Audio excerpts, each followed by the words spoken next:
Hola, somos Irene Moreno y Tere Aviña. Y esto es Voces de Mujer, un podcast dedicado al empoderamiento y desarrollo femeninos. A lo largo de nuestra carrera hemos conocido a muchas mujeres cuyas voces deben ser escuchadas. Voces que hablan de amor, de libertad, de autocuidado y superación, que con su quehacer profesional ayudan a que encontremos la felicidad y el equilibrio que todas y todos merecemos. Acompáñanos a escuchar estas Voces de Mujer.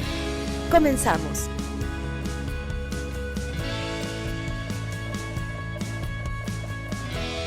Voces de Mujer. La primera voz importante, sin duda, aquí es la tuya que nos estás escuchando y viendo. ¿Desde dónde? ¿En dónde te encuentras?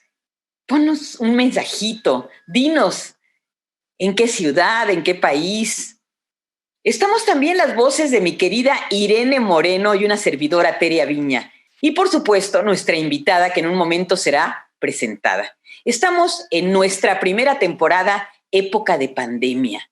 ¿Qué te preocupa a ti? ¿Cuál es tu actitud ante la pandemia? Nosotros estamos trabajando, como puedes ver, desde casa y vía digital, porque somos conscientes y congruentes. Mi querida Irene, ¿cómo estás? Tere, estoy muy feliz, como siempre, de saludarte, querida amiga y compañera de Voces de Mujer, para escuchar hoy la voz de una mujer que tiene mucho que decir y compartir con mucha valentía respecto a un tema que desafortunadamente hoy en la pandemia se ha incrementado y bueno, exponencialmente, no solo en México, sino a nivel mundial, y nos referimos a la violencia familiar, a la violencia contra las mujeres, la violencia de género. El número de feminicidios en nuestro país es realmente escandaloso y desafortunadamente también en muchos momentos con la poca o el poco interés o la poca empatía de las propias autoridades, quienes, bueno, lo anuncian como cifras, pero pareciera que no es un tema relevante. Y esto tiene que ver con, por supuesto, temas de machismo y el encierro al que hoy estamos sometidos por la pandemia, pues sí ha exacerbado esta situación entre las familias. El abuso sexual a menores, el abuso sexual a mujeres, está presente y todo ocurre dentro de la familia, espacio que se supondría que tendría que ser el lugar de protección y donde estar a salvo. Desafortunadamente no siempre es así. Pero bueno, el día de hoy me da muchísimo gusto, mi querida Tere, que podamos platicar con una mujer que con toda valentía escribe un libro acerca de su propia historia y de cómo ella ha tenido que enfrentar la denuncia de la violencia que vivió por parte de su pareja y lo que implica, ¿no?, llegar a un ministerio público, lo que implica que las autoridades finalmente te hagan caso y hagan algo al respecto. Y ella quiere tomar de la mano a muchísimas mujeres para que puedan hacerlo de una manera mucho más sencilla, acompañadas con su conocimiento a partir de su experiencia y del apoyo de su abogado. Bueno, pues ¿con quién vamos a platicar? Con Lizzy Esnaurrizar. Lizzy es actriz de profesión, es escritora de profesión, dramaturga. Es además estandopera. Ella también utilizó el humor para poder hablar de esos temas que nos duelen a las mujeres y a los hombres. Y bueno, ha tenido experiencia en la conducción de televisión, en la actuación en radio, en televisión, en cine. Y bueno, escribiendo sus propias obras, decide hoy hacer su primer libro que se llama Ya denuncié violencia, ¿qué sigue? Es un relato corto. Y bueno, pues de lo que va es que está basado en hechos reales y esto es lo que es más conmovedor, porque podría parecer una novela policíaca, una novela negra, un thriller, pero es la vida real. Así que muchas gracias, Lizzy Esnaurrizar, por acompañarnos. Bienvenida a Voces de Mujer. Muchas gracias, gracias por la invitación, Irene, Tere y toda su audiencia. La verdad es que es un honor estar con ustedes y hablar de este tema que a veces no queremos tocar porque no nos gusta, nos duele, es difícil, es incómodo, pero existe. Así que pues hay que tocarlo lo antes posible para que esto acabe. Cuando platiqué contigo la primera vez, Lizzy, me dijiste algo muy cierto. Cuando hablaba yo de la pandemia, me dijiste que cuando una mujer vive en una situación de violencia es como estar en cuarentenada. O sea, sí. Platícanos de esto. Mira, lo que pasa es que la violencia familiar, la violencia de género, casi siempre se suscita en el hogar.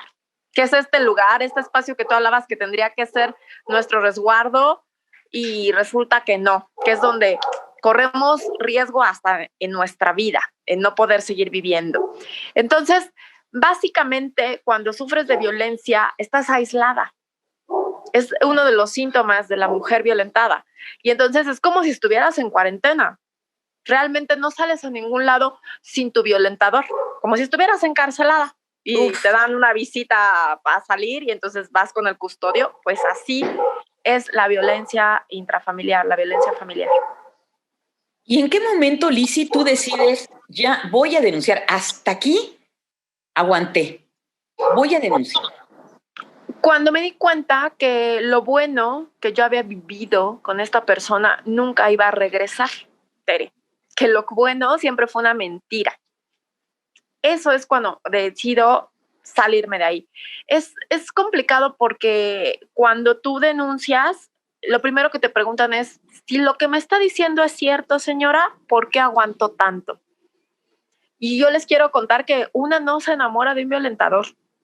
O sea, cuando conoces a esta persona, todo el mundo dice, es que hubo síntomas, hubo señales que debiste haber visto.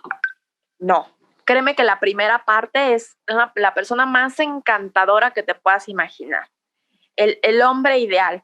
Por eso uno se enamora, y se enamora no de un violentador, y por eso uno aguanta, porque quieres que regrese lo bueno. Y pues ¿diríamos que un violentador es un seductor? Claro, es seductor, es manipulador, es inteligente, es encantador. Y todas esas actitudes podrían usarse para bien. Lo que pasa es que las personas violentadoras lo usan para controlarte, para manipular, para tener poder sobre ti.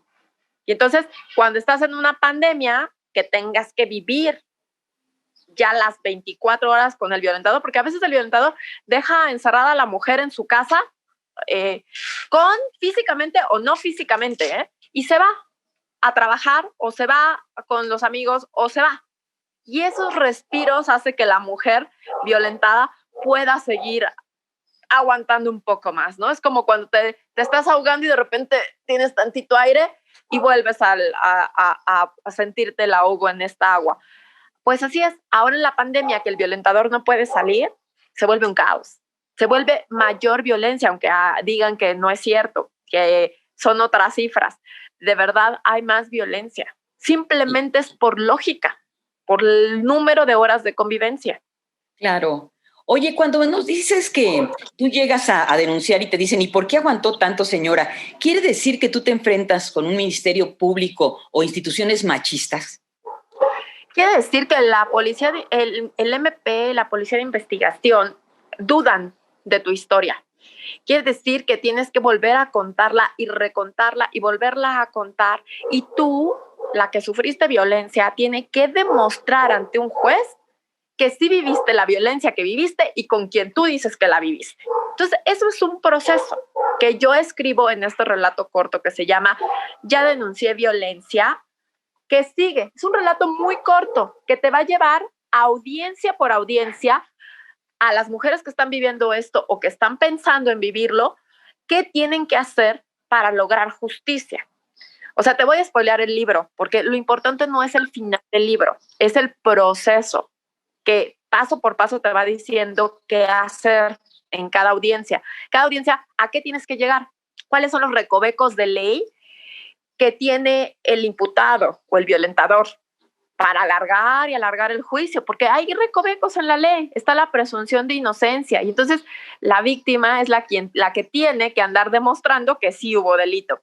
Entonces, por eso el final del libro es la vinculación a proceso, que significa que se demostró ante un juez el delito de violencia equiparada, porque como yo no estaba casada, era concubina, pues se llama violencia equiparada, que es la misma que la violencia familiar.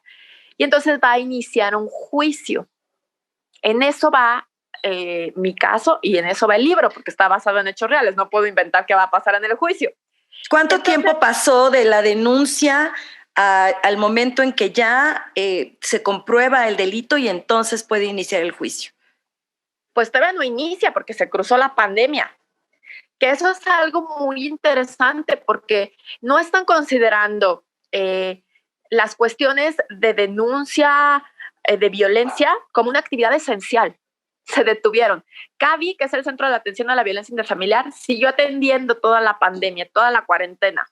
Pero si tú querías denunciar, podías ir al MP, pero no había más seguimiento. Eso no era considerado una actividad esencial. Entonces, la justicia para la mujer no era una actividad esencial en la cuarentena. Está como terrible. Entonces, en mi caso, llevo un año y meses ya, porque yo denuncié por primera vez en marzo del año pasado. Entonces, es un año y meses lo que llevo, pero la vinculación a proceso se hizo antes de la pandemia. Se logró en estas audiencias antes de la pandemia. Entonces, en mi caso, se logró un poco de justicia. Claro, hay otros recovecos que seguramente va a aplicar la defensa, pero pues todavía no lo sabemos. ¿Qué pasa? Yo por eso en este libro añado un glosario de términos, ¿no? Que es como, ¿qué es la vinculación a proceso? ¿Qué es la carpeta de investigación? ¿Qué es judicializar? ¿Por qué? Porque tú es la primera vez que vas y denuncias violencia. Y esperemos la última. Entonces no tienes por qué saber estos términos y cuando te hablan con ellos dices, no tienes por qué saberlos. Entonces me puse a investigar, mi abogado me explicó y entonces incluí un glosario de términos en cada audiencia para que cuando te los digan o se los digan a alguien sepan de qué le están hablando o pueda preguntar con esos términos y sepa cómo va. Eso es mucho de paciencia. Yo no podría decir que no se puede obtener justicia. Sí se puede, pero necesitas como los pasos adecuados y saber que pues la defensa va a intentar defender. O sea, sí saber que la persona que te violentó te lo vas a encontrar en un espacio súper chiquitito, que son estos juzgados orales, y que incluso hasta podrías llegar a convivir en el elevador con esta persona. Que le tienes miedo, que no quieres y que no hay otro espacio para subir, es el mismo. Entonces, y que en el juicio oral, pues es un espacio muy, muy reducido y que dices, me tengo que enfrentar otra vez, más toda la parte legal que desconozco y que obviamente pues causa tensión, ¿no? A nadie le gustan los problemas legales. Oye, y también tienes que pensar en el momento de la denuncia a dónde ir. Hay quien te ayude. Claro.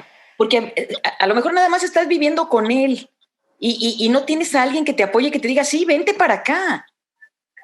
¿Qué pasa en esos casos? Es muy interesante. La ley se reformó para que siempre puedas tener un asesor legal, ya sea de oficio o privado, durante la denuncia. Porque antes la denuncia, la verdad es que la hacías pues como podías, ¿no? Y entonces, cuando un policía de investigación te está diciendo, ay, pero sí es cierto, señora, ¿por qué aguanto tanto? Y te está demeritando de inicio con esa pregunta y te está casi haciendo sentir culpable de que tú eres la causante de la violencia. En ese momento hasta podrías como pensar, ay, pues, ¿qué estoy haciendo? ¿No? Ay, señora, le va a otorgar el perdón en unos meses. ¿Cómo? O sea, ya están demeritando el valor que tiene ir a denunciar. Y entonces, me parece muy importante que siempre vayas con tu asesor legal. No puede estar en toda la etapa, pero sí está en la principal, que es la elaboración de la denuncia. Porque ese asesor legal o esa asesora legal lo está viendo desde fuera. Y entonces puede detener al MP o puede detener al policía diciendo, oiga, esa pregunta, pues no, o no procede. Es lo que no procede, o no es lo que quiere decir mi clienta en esta declaración, en esta denuncia. Al final, una denuncia es una declaración que después puedes ampliar. Porque, ¿qué pasa? Estás choqueada. O sea, si tú estás yendo a denunciar violencia es porque recién sucedió o aunque haya sucedido hace mucho, sigue afectándote. Y entonces hablarlo y decírselo a alguien totalmente extraño que no te cree, porque ese es su trabajo, no creerte, está complicado. Que te estén cuestionando. Liz, ¿y tú a dónde te fuiste antes de hacer esta denuncia?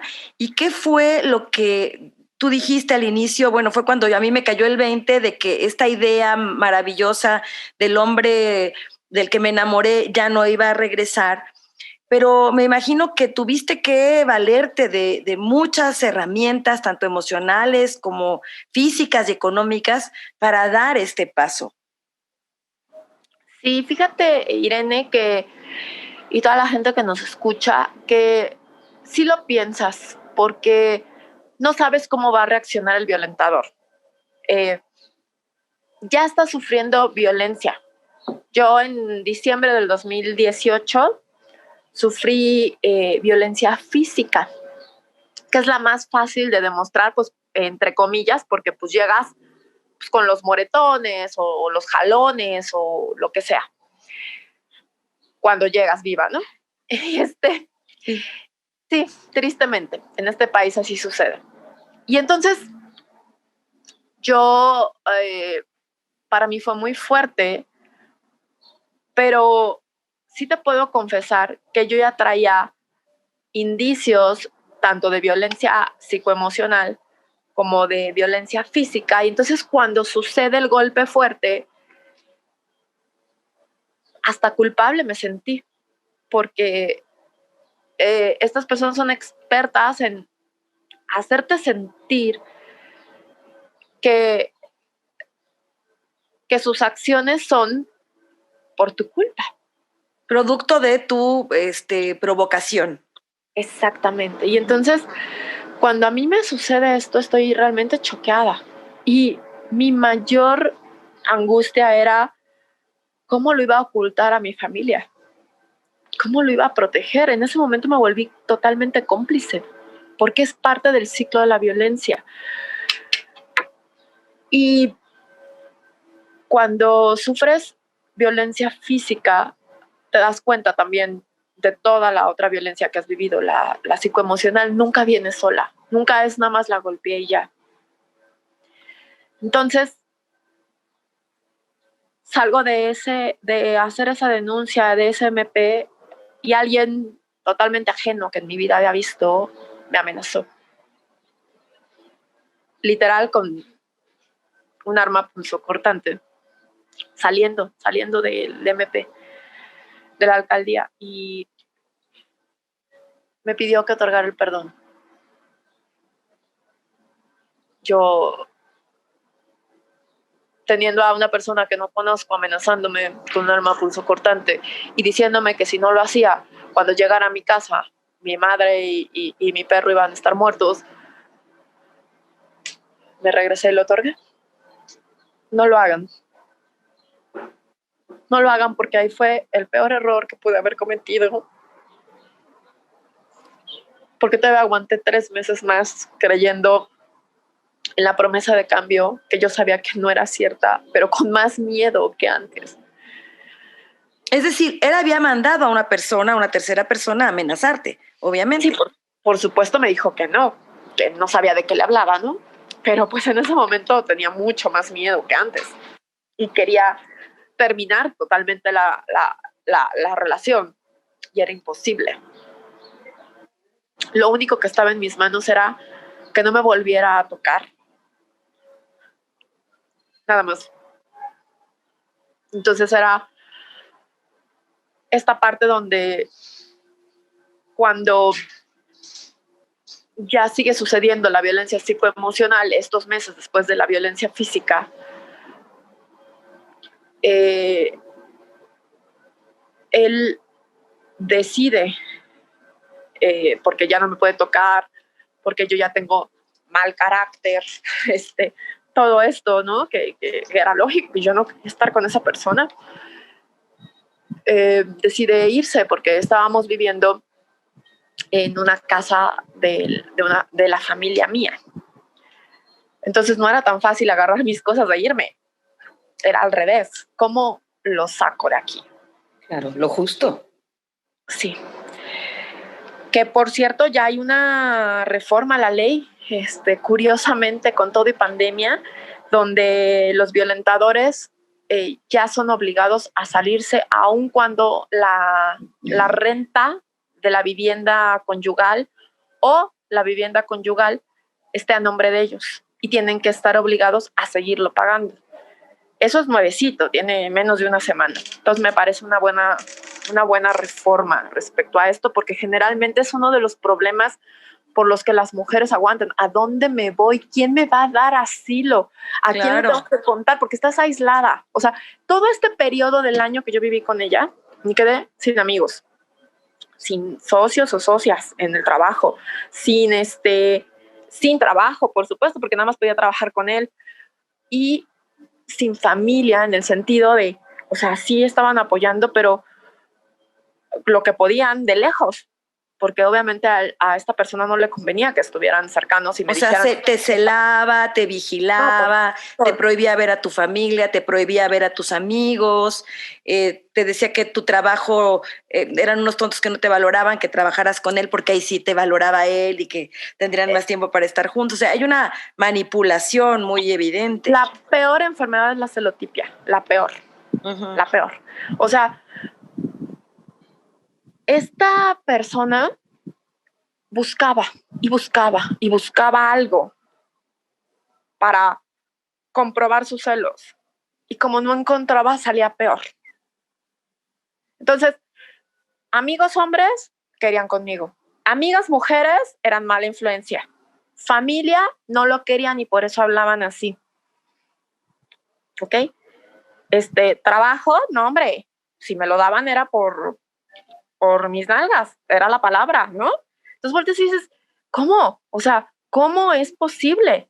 Y entonces, en un afán de estar bien, de tener menos violencia, ¿qué haces? Le das tus claves. Dices, busca lo que quieras, o sea, a lo mejor así te tranquilizas. Y entonces, ¿qué pasa? Empieza a mandar mensajes a mi nombre y te aísla. La gente dice, ¿qué pedo?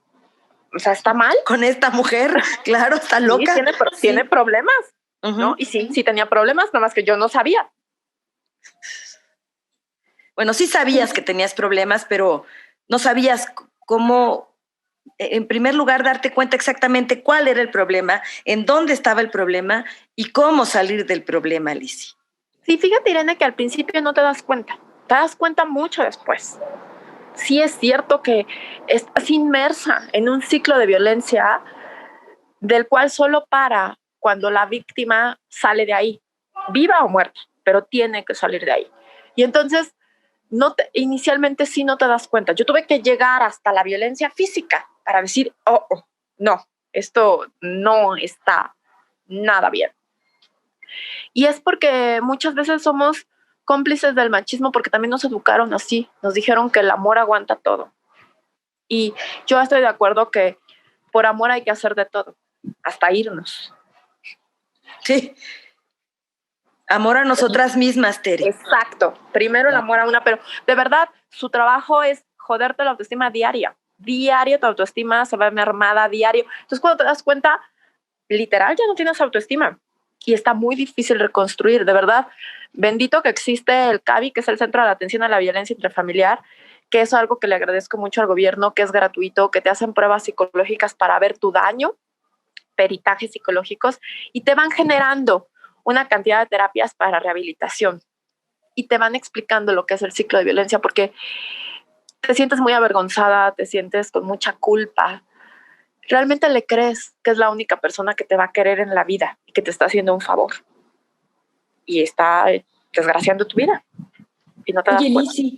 Lizzy, y a las personas que están viviendo esto en la pandemia, que les están revisando sus redes sociales, que están 24 horas con el violentador, que les están haciendo creer que ellas son las culpables porque no son merecedoras de ese cariño que pretenden tener, ¿qué les recomiendas ahorita en este momento, en la pandemia? ¿Qué les recomiendas como primer paso? Fíjate que algo que aprendes en las terapias del Centro de Atención a la Violencia Intrafamiliar es a salvaguardarte, a cuidarte. Es lo primero que te explican. Y cuando tienes que convivir, porque me tocó compañeras pues, que efectivamente todavía no era cuarentena, todavía no era pandemia y tenían que convivir con el violentador porque no tenían a dónde irse. Todavía no salía esta reforma que te comento. Entonces, lo que las psicólogas te recomiendan es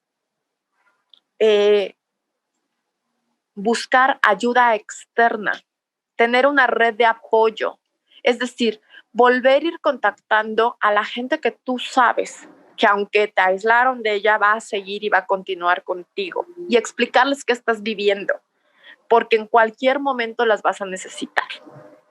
Ir tendiendo una red de apoyo es muy, muy importante. Por supuesto, perdonarte, o sea, entender que esto es una enfermedad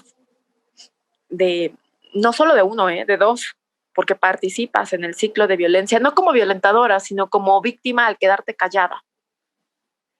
Y entonces te van explicando que lo primero es generar esta red de apoyo fuera del violentador, ¿no? Es complicado porque ahorita en la pandemia, imagínate, yo sin cuarentena, estaba súper checada en las redes sociales,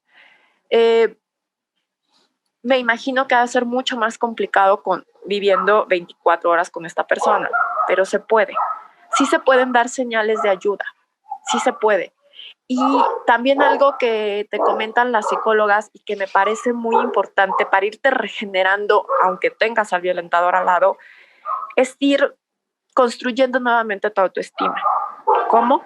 Primero con las cosas que desde antes sabías que te gustaban y las dejaste de hacer por parar la violencia, entre comillas, porque pues realmente nunca la paras. Al contrario, cada vez que una víctima de violencia cede ante el violentador se vuelve más violento, porque va como midiendo, como le puedo hacer esto y también le puedo hacer lo otro y también, entonces va avanzando, como los niños que van midiendo a los papás, así.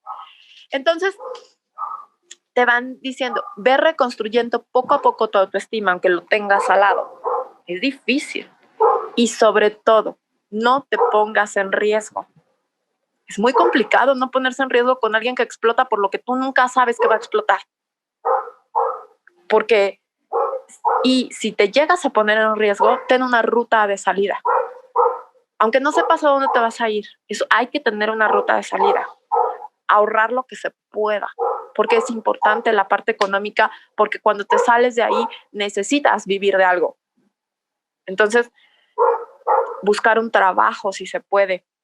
Muchas veces los violentadores es una de las cuestiones que controlan la economía. Y entonces, pues, ¿qué prefieren? Que no trabajes. Es se llama violencia económica. Y entonces está tipificado en el Código Penal. Y entonces es muy importante que podamos ser independientes, podamos ser autosuficientes, porque no sabes en qué momento de verdad la violencia se pone a tal grado que tienes que salir corriendo de ahí. ¿Por qué? Para salvar tu vida y la de tus hijos. Qué fuerte, Lizzy, y qué importante lo que nos estás diciendo, la reconstrucción de una autoestima que se ha visto perdida, completamente mermada, aplastada, que es lo que hace que muchas mujeres digan, no voy a poder sola. Esto definitivamente no voy a poderlo lograr. Y vemos con tu ejemplo y con tu historia y con tu narración a través del libro que sí es posible, aún en contra de las adversidades. Y tú, bueno, tuviste la fortuna de contar con tu mamá, de contar con tu abogado y de contar con tus amigos que volvieron a creer en ti después de que les habías mandado, entrecomilladamente, una serie de mensajes pidiéndoles que se alejaran, escritos por él. Lizzy, ¿cómo podemos reconstruir la autoestima? ¿De dónde sale esa fuerza para encontrar la resiliencia que se necesita para irte de una relación destructiva? De a cachitos, Irene, de a cachitos, gente, de a cachitos, Tere. O sea, no queramos reconstruirnos completamente toda, sino vamos por partecitas. O sea, lo que te explican en las terapias es que estás tan destruida que no hay, o sea, cualquier pedazo que agarres es válido para volverlo a pegar con otro que no esté tan mal. Entonces, lo principal es que te acuerdes quién eres tú, porque todos sabemos y podemos conectar con nosotros y sabemos quiénes somos. Y entonces, con esta persona lo perdimos, pero ahí está, aplastado, un poco podrido, pero pues hay que quitarle el moho y hay que empezar pedacito por pedacito. ¿Qué nos gustaba? ¿Quiénes somos? ¿Qué planes vamos a tener? Tener esperanza es básico para reconstruir tu autoestima, porque de verdad yo no me puedo imaginar vivir lo que viví y todavía la cuarentena y la pandemia. Debe ser exacerbadamente peor que ya vivir la violencia como se vive en México. Entonces, sí, tener planes a futuro nos permite poder soñar y poder reconstruir nuestra autoestima y poder lograr salir de ahí. Son importantísimos, saber que somos capaces. ¿Nos da miedo? Por supuesto que da miedo, da mucho miedo, porque esta persona se ha dedicado a decir que tú no vales. No importa a qué te dediques, te va a decir no vales nada y gracias a mí tú eres. Y entonces, no, gracias a mí tú tienes valor y no es cierto. Esa persona te ha quitado el valor, se ha dedicado a eso. Entonces, al contrario, empieza a hacer poco a poco logros chiquitos. Consiéntete. Esta persona ya no te consiente. ¿Te gusta el café? Date un café como te gusta, no como te lo permite esta persona tomarlo. Lizzy, yo quiero pedirte que sigas en nuestros programas para que nos platiques cómo va el juicio, hasta dónde has logrado y que te sigamos paso por paso. Eso nos gustaría mucho, tanto a Irene como a mí. Y te quiero pedir en una frase, ¿cómo te sientes en este momento? En una frase. Cada vez que cuento mi historia, lo que yo te puedo decir es que lo que siento en una frase es que la violencia deja marcas y no ver esas marcas deja feminicidios. Veamos. Qué fuerte, Lizzy.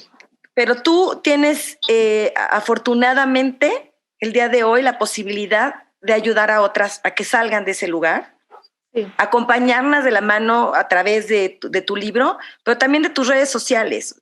Creo que cuando alguien puede hacer algo como tú, de alguna forma se reivindica ante sí misma ayudando a los demás. Ya denuncié que sigue, es un libro que ¿cómo compramos? Pues está en Amazon, ahorita está en preventa, está en una etapa de preventa porque el lanzamiento oficial es el 25 de noviembre para conmemorar el Día Internacional contra la Violencia a la Mujer. Entonces ahorita pueden aprovechar la preventa a pesar de que les llegue hasta el 25 de noviembre. Cómprenlo. Si no están viviendo ustedes la violencia, regálenselo porque todos conocemos a alguien que lo va a requerir. Tristemente, en un país donde, insisto, se dice que 11 mujeres mueren diario. No es cierto. 11 hombres se convierten en asesinos de mujeres diario. Qué grave, Lizzy. Pues mira, este es un programa que nos deja el corazón partido por un lado, Tere, pero por otro un gran sentido de responsabilidad de lo que como mujeres somos, de lo que como hombres estamos construyendo y de lo que queremos construir como sociedad en un mundo donde lo único que nos aportaría es el respeto y el amor, la consideración hacia el otro. Y aquí, bueno, pues tienes hijas, tienes hermanas, tienes madre, comadres, amigas, pues comparte toda esta información, no sabemos cuál de ellas puede estarla necesitando. Claro, y formar esas redes que necesitamos las mujeres. Así es. Y levantar las voces de mujer. Muchas gracias, Lizzy Esnaurrizar, por estar con nosotras en este programa que seguramente a muchas les va a dejar en qué pensar y les deja una herramienta positiva para salir de esa situación o detectarla, que creo que lo ideal sería no entrar a ese tipo de relaciones, que tuviéramos las antenas bien levantadas y que pudiéramos evitar caer en las redes de una relación violenta que pone en riesgo nuestra integridad y nuestra vida. Y ojalá nos puedas mandar por redes sociales, nos puedas mandar por aquí los datos de las instituciones que te ayudaron, Lizzy, para ponerlas nosotros a nuestra vez en nuestras redes sociales. Claro que sí, con mucho gusto. Y muchas gracias por la invitación, gracias por el espacio y sobre todo, gracias por ayudarme y ayudarnos a parar la violencia hacia la mujer. Tenemos que acabar con los feminicidios. Exactamente. Lizzy, tus redes sociales rápidamente antes de despedirnos. Claro, en Amazon estoy como Ya Denuncié Violencia que sigue, que es justo el relato corto, y en Facebook estoy como Lizzy Esnaurrizar. Lizzy se escribe L-I-S-I, y en Instagram Lizzy-Esnaurrizar. Con que pongan Lizzy aparece. Perfecto, con ese, Lizzy con ese. Muchas gracias, querida amiga Tere Aviña, un placer. Hay que invitar a que nuestro público nos siga de todos estos programas. Esta primera temporada de Voces de Mujer la hemos dedicado a temas de pandemia y estaremos, ¿verdad?, invitándolos a que nos sigan con todos estos programas que pueden compartir, que pueden escuchar en las plataformas audibles y en nuestro canal de YouTube, que es visible también, pero que te puede acompañar con información que se vuelve tu aliada para tu desarrollo como mujeres, pero también como hombres. Los hombres, por supuesto, están invitados a ser parte de Voces de Mujer. Gracias, Lizzy. Gracias, Tere. Te quiero. Yo también, Irene. Muchas gracias, Lizzy, por compartir tu experiencia con nosotros. Gracias a ustedes. Y nos vemos en la próxima. Feliz día, tarde, noche, a donde quiera que se encuentren.